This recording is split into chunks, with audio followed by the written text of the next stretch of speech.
Welcome to the Don't Pick the Scab podcast with the premise of connecting men over 40 with the tools and community to thrive in their divorce recovery either before, during, or after a divorce.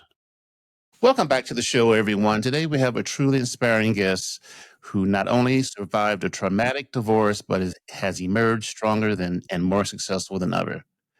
After navigating a challenging period marked by misdiagnosis, career setbacks, and the painful loss of time with his children, Rikki Lee Travolta bravely fought back. Now he's a successful celebrity publicist, film and TV producer, and influential product spokesman. He's here to share his incredible journey of resilience, offering valuable insights on overcoming adversity and finding happiness again. Get ready to be motivated as we dive into a story of survival and triumph. Welcome to the show, Rikki. Tell us a bit about yourself and how your divorce started. Well, David, thank you. Thank you so much.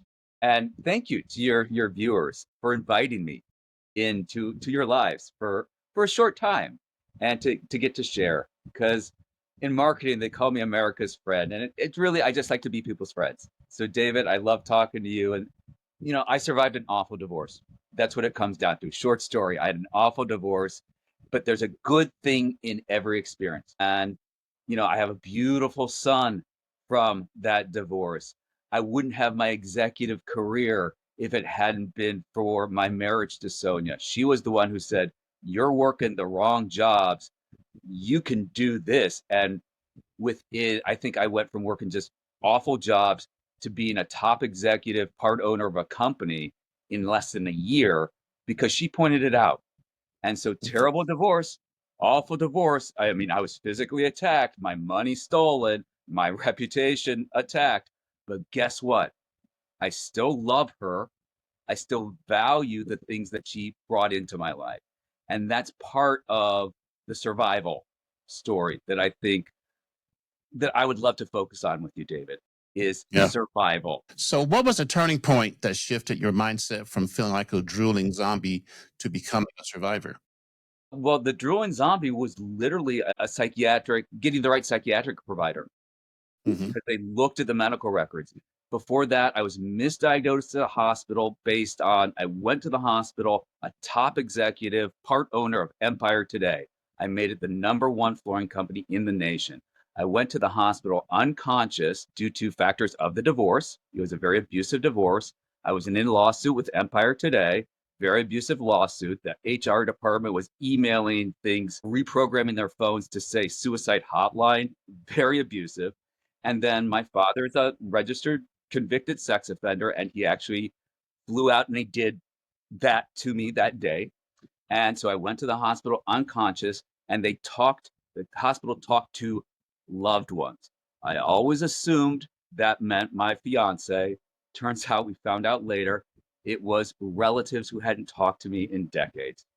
And so based on that, I was pumped full of crap and woke up unable to wipe my own butt, the drooling zombie. So the change from that was a provider actually looking at the medical records after all that time, like 20 years, looked at the medical records, said, "Oh, this is wrong." And within like a week, I was fine. Take me off the crap, things I didn't need, and put me on ADHD medicine, things I did need, got me the therapist I needed. Boom, executive again, working with celebrities. Life is beautiful. And so that was the turning point. Can you describe the most difficult moment during your divorce and how you managed to get through it? Yeah. The betrayal and the loss of family, because I don't have a great family in terms of relatives. It's just a fact. And so in any relationship, I cling to the families of the women that I'm involved with. And so the most traumatic part of the divorce was, okay, the betrayal from Sonia, that hurt. But then I lost our daughter because she wasn't my daughter biologically. She was Sonia and Sammer's daughter, so I didn't have legal rights. So the second that Sonia made up her stories, stole my house, stole my money, I don't care about that. I could make money. That's easy. I never got to talk to or see my daughter again because I didn't have legal rights, and I fought. It was a fact. And then Sonia's parents, Baez and Erna, they loved me. We lived with them for a short time while we were house shopping. and they were always begging me. I love Sonia, but she has an abusive personality. She would yell and scream, and she was awful. She wasn't a drunk all the time, but when she Yeah. got drunk, she was an angry drunk. I had a drinking problem because of, emotional problems. I was the happy drunk. Nobody should be a drunk all the time, right? But her parents, Fayez and Erna, they would beg me, don't leave Sonia, don't leave Sonia. And I never would have. I made the vow. And we would go to therapy, and the therapist would say, you should leave her. And I wouldn't. But the second that Sonia made up false charges about me, I never got to get in my house again. I never got to see my daughter again. And I never got to talk to my father and my mother, her parents, again. All that was ripped out of my life. And that was the hardest part. Wow. How did you rediscover your passion and drive to rebuild your career after experiencing such a significant setback? Really, it's a matter of faith. I think everybody is entitled to their own belief. And it's not up to me to say, you should believe my religion or anything, because everybody's belief is perfect for them. And it can change over time. A Jewish person, that's perfect for them. A Christian person, that's perfect for them. Even an atheist, that's a belief. That's a belief. It's their relationship with what they believe. And so I believe in God. I do prayer and all that. And that has been very significant throughout my life and throughout the journey as the Druid zombie and things that have happened recently. Really, we're on this earth. Community is very important because Right. a baby can't fend for itself. So whether it's a family, a religious congregation, a community that you live in, a company, we're better when we cooperate and partner. And so I like to pray and have my relationship with God, but I like to have partners in business, partners in friendship, and it's those things that help the most, supporting each other. And that's really kind of the big thing for me. Yeah. Big time. As a celebrity publicist, what are some key lessons you've learned about managing public perception during challenging times? The truth, whether I'm making a business, America's favorite business, or making a celebrity brand, it all comes down to the truth. Because if it's a business thing, you want customers for life. Okay. And to have that, you have to be truthful. You screw over your customers, they're not going to stay your customers. And if you're honest and truthful with your customers, if you take the loss and you say, "Oh, I screwed up. I'm going to refund that and I'm going to take you out to dinner." Oh boy, now maybe you lost that $100 for dinner, but they're going to be your customer for the next 40 years. And think about all the profits you're going to make. Now translate to celebrities. You want customers for life in terms of fans for life. You take a rock star. Okay. I resurrected the career of Steven Adler, one of the 100 greatest drummers of all time. He's the drummer who originated the sound of Guns N' Roses, Appetite for Destruction, and 95% of all hits by Guns N' Roses. Now, the public perception on Steven was stories from a million years ago about addiction and all this. But guess what? Every member of Guns N' Roses was addicted at that time. The focus wasn't on the truth. And the Okay. truth is, he is a Grammy award-winning drummer, or Grammy Hall of Fame drummer. He is a Rock and Roll Hall of Fame drummer. He's one of the 100 greatest drummers in history per Rolling Stone magazine, and pretty much most music publications are going to back that up. Now you put the focus on that, the truth, and now you have what Steven is today, a headlining star, the truth. And then translating that to the celebrity brand, fans for life. You're going to have those people, those fans, the people who love you, buying the merchandise, the albums, going to the tours. Now, by focusing on the truth, you have a career and you have generational wealth that's going to go on long after you're around. Now, Steven doesn't have children, but he has this beautiful wife, and he loves to go back and play with the animals. It's a lot of the rock stars I work with, whether it's Steven Adler or I'm dear friends with Rudy Sarzo of Quiet Riot fame and who just appeared at Ozzy Osbourne's last concert. And Hmm. these individuals, they have a passion in their hearts, a lot of them, for animals and animal rights, which I dig. I have my little kitty here right next to me. And so even if you're not focused on your children, you're focused on giving back, Always. giving back. And that comes down to the How, truth. how has your experience with divorce influenced the way you approach your professional life and client relationships? How has it changed it, made it better, or how does that work?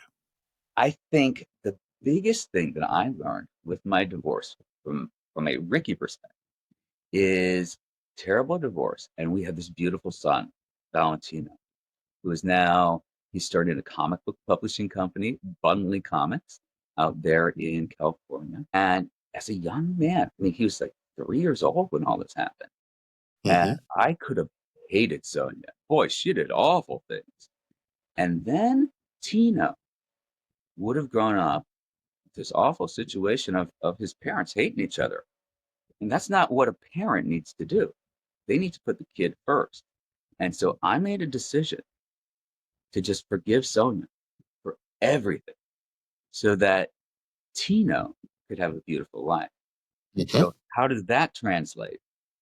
That translates to business, to any interaction, whether it's friends, whether it's celebrities, whether it's CEOs, of hey, what's the goal? What is the goal? The goal is happiness. The goal is profits. The goal is prosperity. What do we have to do to get there? If it involves forgiveness, then let's make the forgiveness. And sometimes that's forgiving yourself, and sometimes that's Oh, yeah, that's forgiving others. tough. Yeah, that's tough. How important is it to have a support system? You talked about that before, having a community. And what kind of support was most beneficial to you?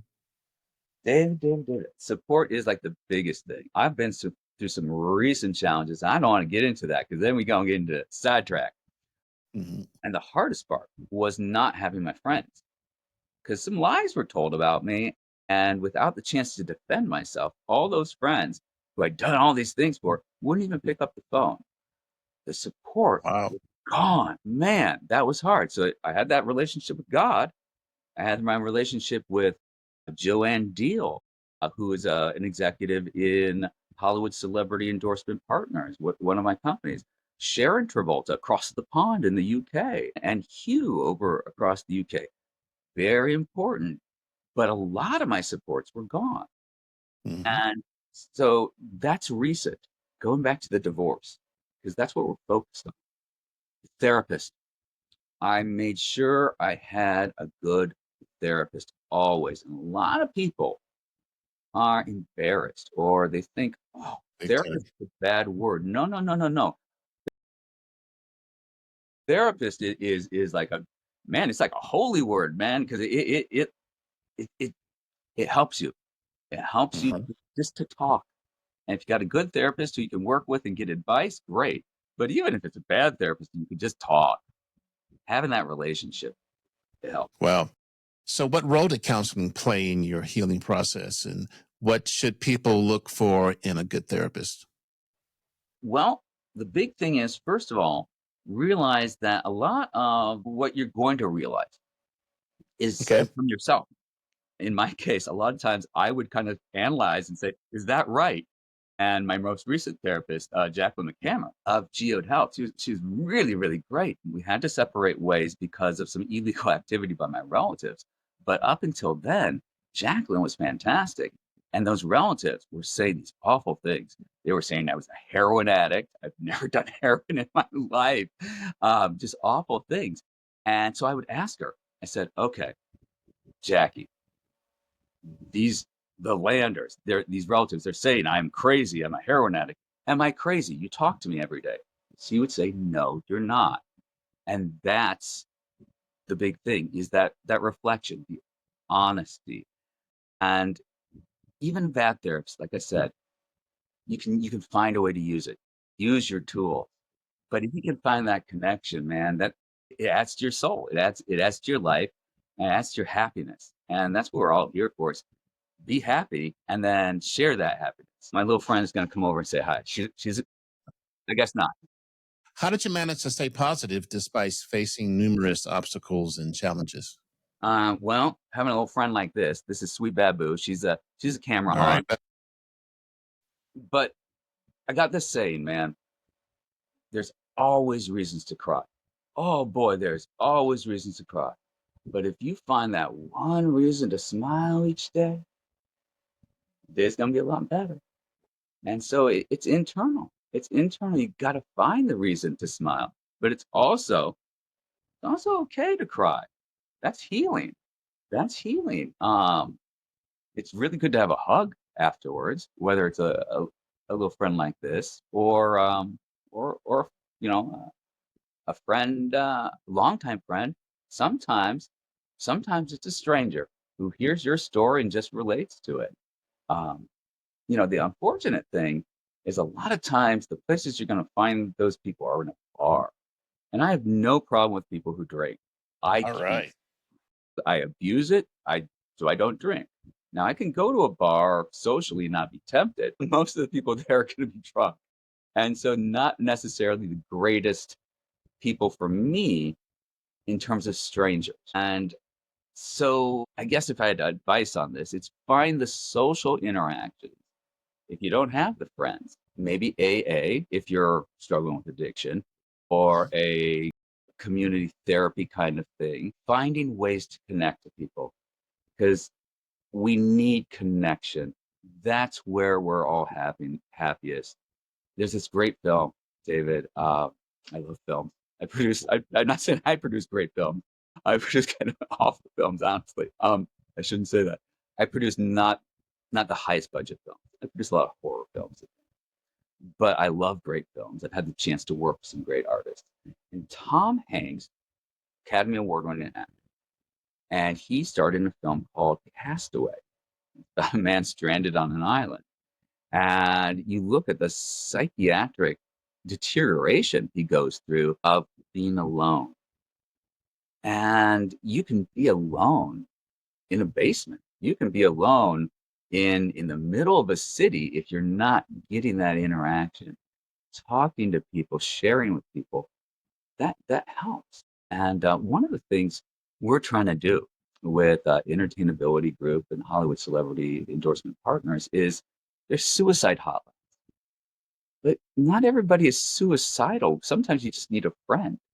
And so we're trying to figure out the funding and ways to start like a friend hotline where it's somebody to talk to. And one of the things we're trying to do with that is there's a lot of disabled people who need a job, need a purpose. And if it's just being a friend on the phone and that's a job, boy, then they have a purpose and they can do it from home, even if they don't have legs or they struggle with mental illness or something, they can Right. still be a friend. So we're trying to figure all that out, but figure out a solution that gives people that social interaction when they're not able to have the social interaction in that exists right now. In what ways has your personal experience shaped your approach to representing celebrities and brands after going through the shitstorm? How does that reshape your approach? Again, it comes down to truth and it comes down to putting smiles on people's faces. I haven't signed her yet. I'm talking to just this beautiful soul. Her name is Lorraine Lewis, and she's the former lead singer of Vixen, who I love. I'm hoping to sign Vixen independently because I love them. Roxy Pertucci is one of the most beautiful women in rock and roll, and Steven Adler, one of the 100 greatest drummers of all time, Rolling Stone. Well, Roxy Pertucci is right up there in terms of talent too. But all these people, I'm attracted to them. Vixen, Lorraine Lewis. We have Sammy Sears and the Zeros, a bunch of artists. What attracts me to them is they're good people. Yes, they have talent, but they're good people and they tell the truth. Because if I'm going to put my name on a product, endorse a suit brand or a food product or a car company, that company the people at the rental counter at the rental car company, they represent me.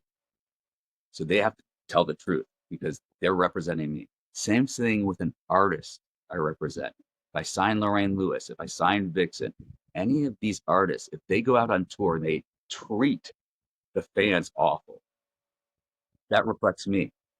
And so I have to protect my brand because I want people to like me. I'm America's friend. I want to be people's friend. And But yeah. so it's the truth, truth, truth, truth, truth, and just be good. It all comes down to being good, and that means putting smiles on people's faces. What's the biggest misconception people have about divorce, you think, and how would you address it? The biggest misconception is that it has to be a war, that it has to be good versus evil. You know what? Nobody's perfect. You're both wrong. At some point, both of you are wrong about something. Nobody's perfect in the divorce. And what else? You don't have to be evil about it. You don't have to hate each other. You can come out of it Okay. celebrating the love you had. You can come out of it saying, okay, we're never going to talk again, but that's that. Or you can come out of it saying, hey, maybe there's a foundation for a friendship. And it can also evolve. Maybe the pain is there initially and it's too hard to talk right now. But you take the healing time.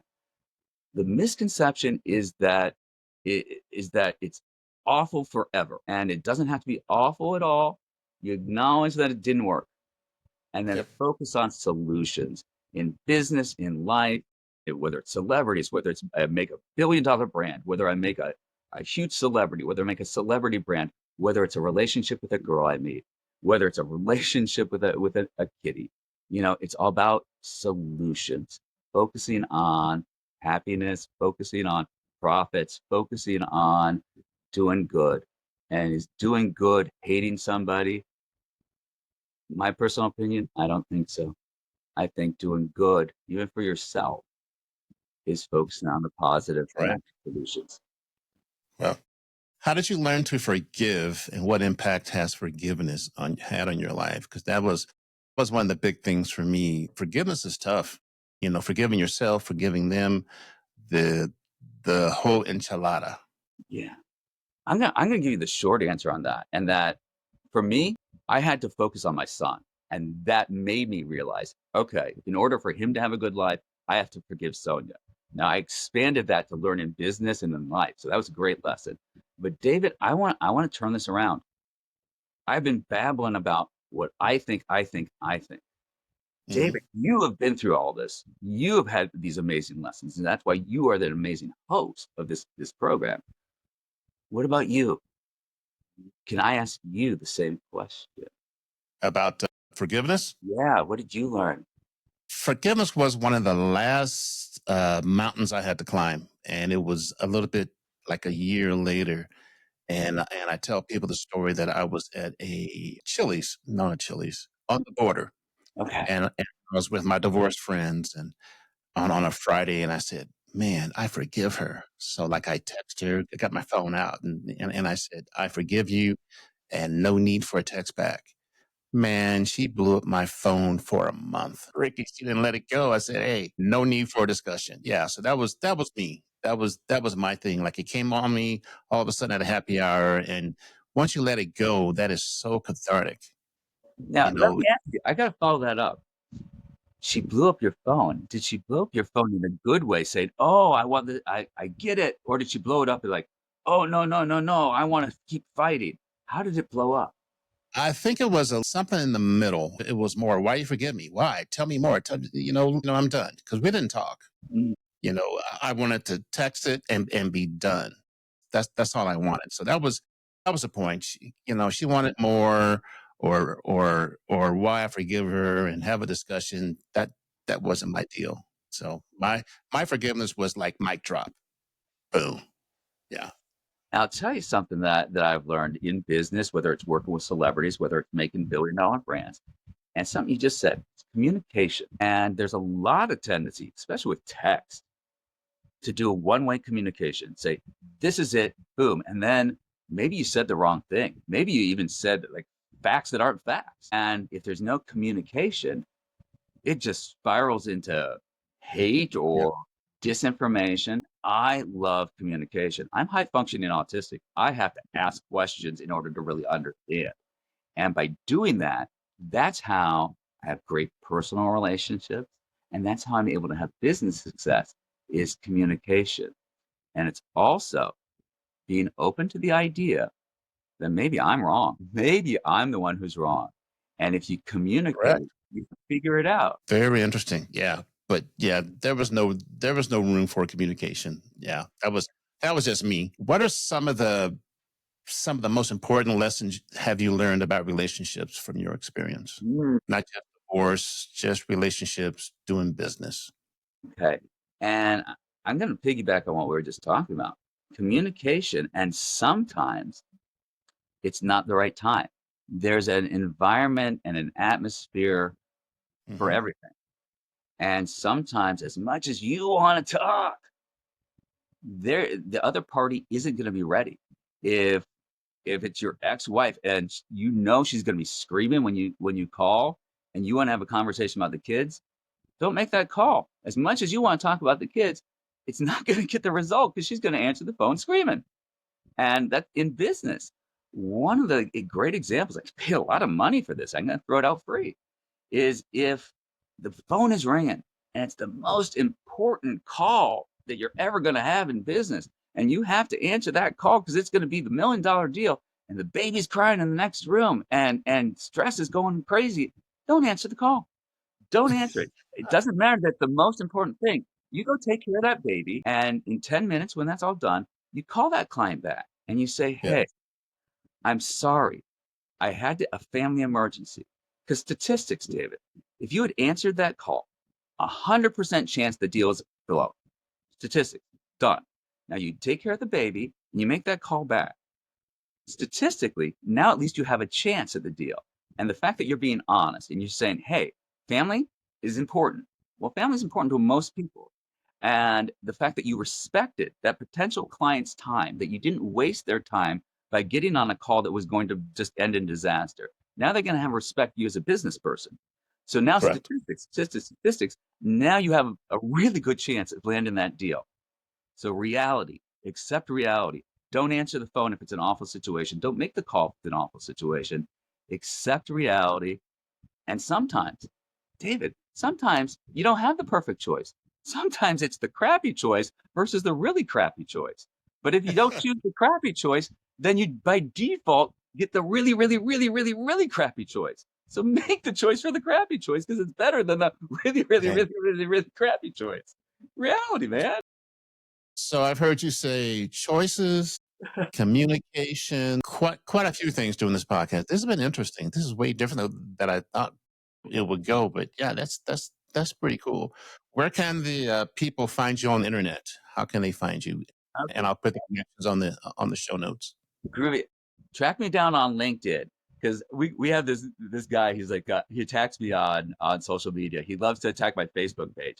Anytime his like name comes up, and I don't put anything bad, but whenever his name comes up, he puts in like a fraud report, and that takes like a month to get your Facebook account back.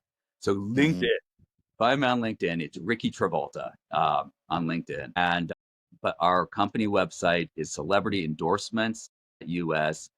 You can Google Hollywood Celebrity Endorsement Partners, but it's celebrityendorsements.us. I'm known as America's friend. So marketing, Steve Jobs called me a marketing genius. Thank you, Steve. Uh, America's friend. So all our domains.us. And we recently got the film rights back for My Fractured Life. It was my first novel. All right. And Okay. Heath Ledger, man, he wanted to star in it. And so he can't do that anymore. Love you, Heath. But we got the film and TV rights back. So we're going to be doing some fun stuff with that. I'm doing a tour of the US, going around to libraries in the communities around the country and Cool. donating copies of My Fractured Life and my other books. I have several books and just meeting with people and making sure that people know about the library because we got a lot of turmoil going on in the country. And one of the great things throughout my life, from being a little kid to when I helped start Library Cable Network, the library. And it's almost a right. And if you ask the American Library Association, they're going to tell you it should be a right. It's good. It's a good place. It's free movies, free books, free music, free reference materials, free programs, Yep. and part of the community. So you'll see me around the country smiling, come up, say hi, shake my hand, give me a hug. If you're really pretty, maybe we'll go on a date. But you'll find my book. Yeah, you'll find my book. But not just mine, not just mine. So many other great things. I was the research editor, man, for Think and Grow Rich. Talk about business. That's like the Yeah. Bible of business by Napoleon Hill. I'm the guy I spent months with his personal audio diaries. They talk about the secrets in Think and Grow Rich. I'm the guy who knows them. I heard the diaries. So Yeah, many great things. you at the can library. take your cat and say, "Hey, do you want to pet my pussy?" But that's a different story. Hey, All man. right. All I right, love Rikki. you, man. That you can take We it in that fun appreciate direction, brother. your time helping my men, and I hope that you rattle someone's brain on the podcast, because you rattled mine. So that's all that matters sometimes. But I appreciate your time, but don't go anywhere. And thank you very much. And we'll have to do this again for I love sure. it. All right, hold on.